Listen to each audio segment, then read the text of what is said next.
Brakathe Yahweh, Brakathe Yahushai, Brakathe Yahweh, Brakathe Yahushai, Brakathe Yahweh, Brakathe Yahweh, Bahashim Yahushai, Bahashim, Kakodash.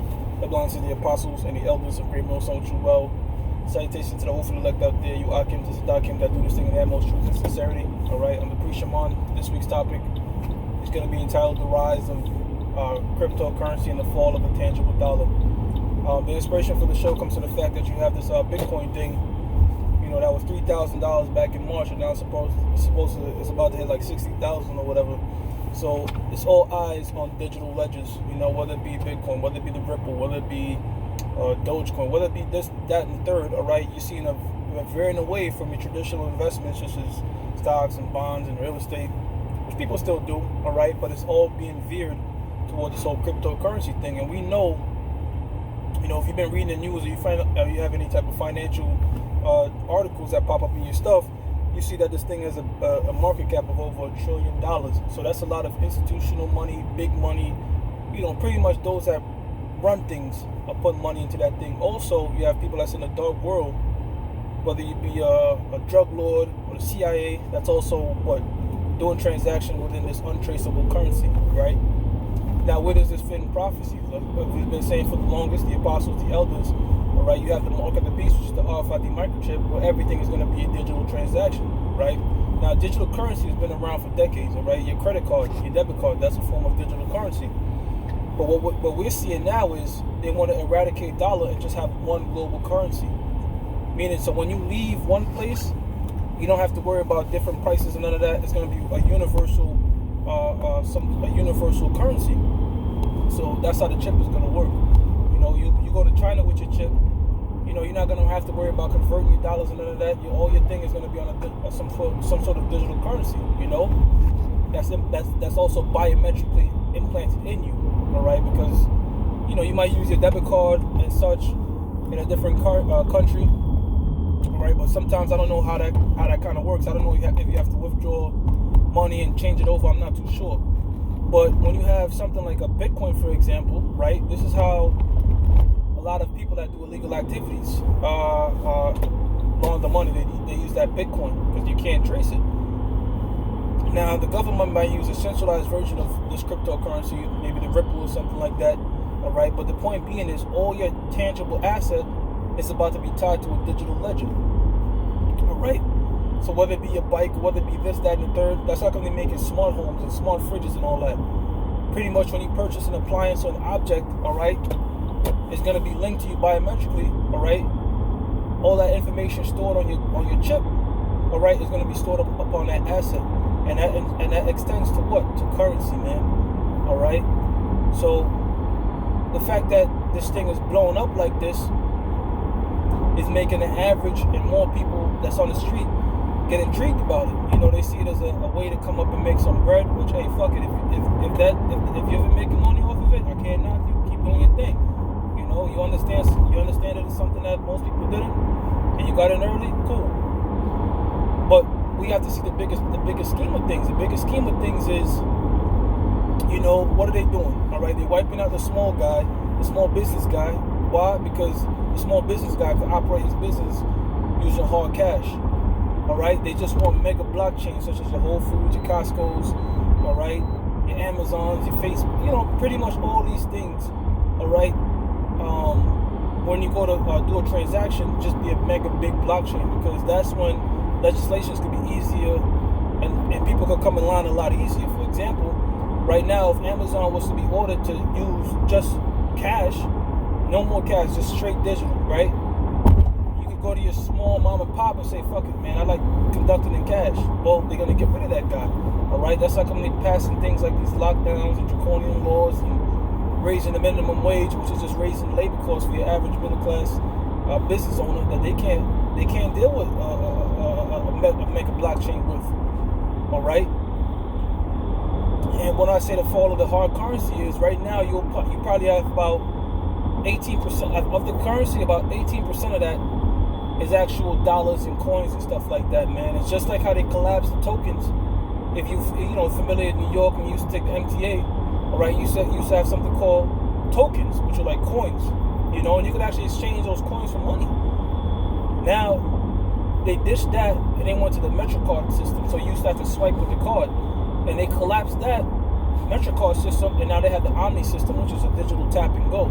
And soon that's going to be null and void, and you're going to be having to ride and communicate, do everything with a biometric form of transaction that should be implemented in any part in your body. That could be put in any part of your body, man, which is the RFID microchip, man. All right, and it's so interesting that, you know, for this thing to rise the way it did, you must have had a collective group of people come together. All right, because the scriptures speak about their secret council in the book of Psalms, the 64th chapter. You know, you must have a serious amount of institutional players coming together to boost this thing the way they did, you know, in one agreement, okay, for that secret agenda, which is not so secret because the prophets, apostles, elders, right, the brothers are bringing these things to light. We look at things, all right, we say what's going on in the world, what major things are happening in the world right now, and then we apply it. It's like if we look at it, examine it from with a spiritual eye salve, man, that was given to us in Revelations, the 3rd chapter and the 18th verse. Meaning, we look at that and say, what prophetically is going on here? You know, how is this playing a part in prophecies, man? All right, and we see that this digital currency thing is playing a part in prophecy concerning the RFID microchip, man. Because the scriptures say you cannot buy and sell unless you have this thing. And the scriptures talk about rich and poor. And we see a greater separation between rich and poor. And we see in hard, tangible cash being a thing of the past. Now, they don't necessarily have to say, when they say crash a dollar, okay, they could just transition out of the dollar. Just like how they transitioned out of tokens. You know? Because China is not using it. Ukraine is going all chip-based. All right, these guys slowly and gradually do things. You know, just like how you cook a frog in a pot to the point where the frog has been boiled yet. You know, so that RFID microchip is right around the corner because the rise of digital currency is pretty much taking over. You know, cryptocurrency at that. Look at that situation in Venezuela. I don't know if I said it because I try to do this show and I had to restart it over. But Bitcoin really got a lot of fame with the Venezuelan crisis, all right? Because you had a lot of the wealthy that had to flee Venezuela and they had their wealth stored up in silver and gold and all that. But when they tried to leave Venezuela, they couldn't leave. But the ones that had their shit stored up in digital currencies, such as the Bitcoin or whatever, they was able to go into different countries and still preserve their wealth. Because when they went into the next country, the other country accepted Bitcoin and this, that, and the third. All right, so you have a lot of people in fear of all the printing.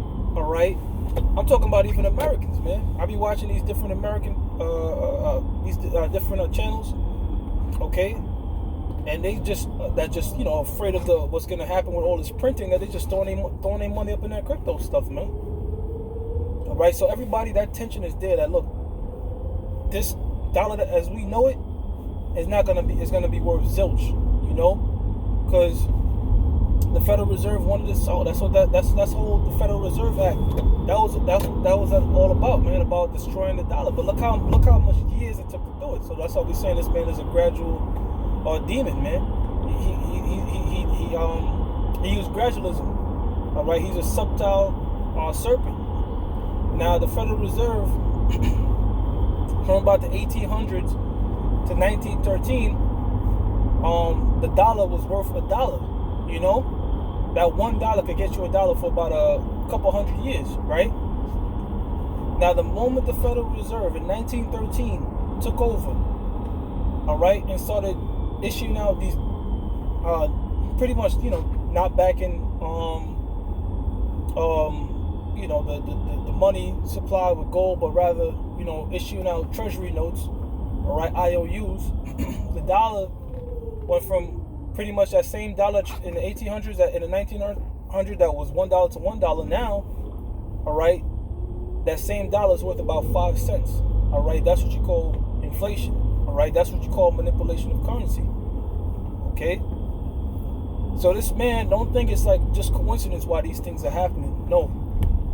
The secret council of these devils, man, all right? They come together, they plot, They already probably have draconian laws already in the works for however when they're ready to switch up currencies, make this chip mandatory. You see, they're already making the V mandatory. This one lady, she got fired from her job.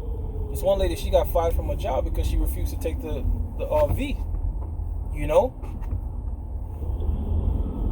So this is the society we live in, man. This thing is no longer, man, I don't know if these guys are right, or I don't know this. No, we living in a time where all these things are in front of you, man.